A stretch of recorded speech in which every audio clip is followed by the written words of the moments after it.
नमस्कार, मैं हूं प्रशांत भारद्वाज और आप देख रहे हैं न्यूज रूम पोस्ट। विदेश मंत्री एस जयशंकर अपने बेबाक और मुखर अंदाज के लिए जाने जाते हैं। विदेशी मामलों को हैंडल करने का एक डिप्लोमेटिक तरीका होता है और भारत के विदेश मंत्री के पास डिप्लोमेसी के साथ साथ आउटस्पोकननेस का भी डेडली कॉम्बिनेशन है।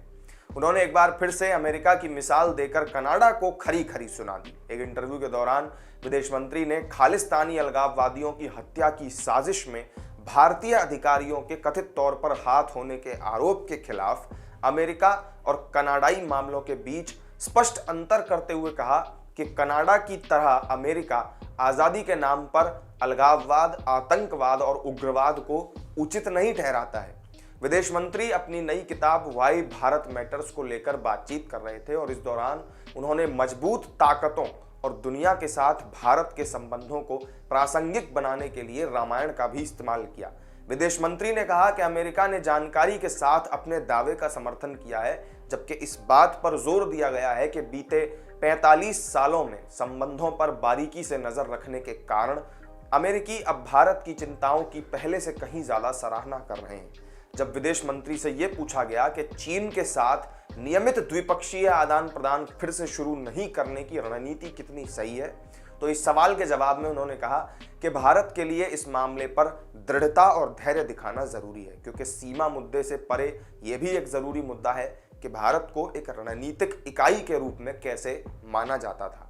सीमा पर शांति और अमन चैन के आधार पर रिश्ते आगे बढ़े, इनके खराब होने के बाद अब आप ये कैसे कह सकते हैं कि इसको साइड कर दीजिए।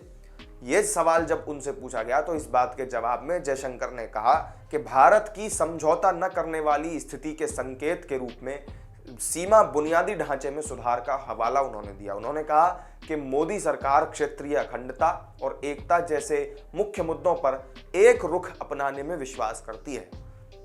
इसके अलावा रूस के बारे में, जिसके चीन के साथ भी घनिष्ठ संबंध हो चुके हैं, उन्होंने कहा कि भारत और रूस को संबंधों की निरंतर भलाई के लिए एक दूसरे के हितों के प्रति सचेत रहना होगा। अपनी इस नई किताब में पृष्ठभूमि के रूप में रामायण का इस्तेमाल करने के बारे में पूछे जाने पर जयशंकर ने कहा कि भारत में ज्यादातर लोगों के साथ संवाद करने का एक टेम्पलेट के रूप में अंतरराष्ट्रीय महाकाव्य का उपयोग करने से बेहतर कोई तरीका नहीं हो सकता था। तो इस वीडियो में मेरे साथ फिलहाल इतना ही। एस जयशंकर ने अमेरिका और कनाडा के बीच में अंतर को बिल्कुल स्पष्ट करते हुए चीन को जो संदेश दिया है उस पर आपका क्या रिएक्शन है, कमेंट करके जरूर बताइएगा। वीडियो अगर अच्छी लगी हो तो लाइक और शेयर कर दीजिएगा और चैनल को सब्सक्राइब करना मत भूलिएगा। फिर मिलेंगे एक नई वीडियो में नई जानकारी के साथ। नमस्कार।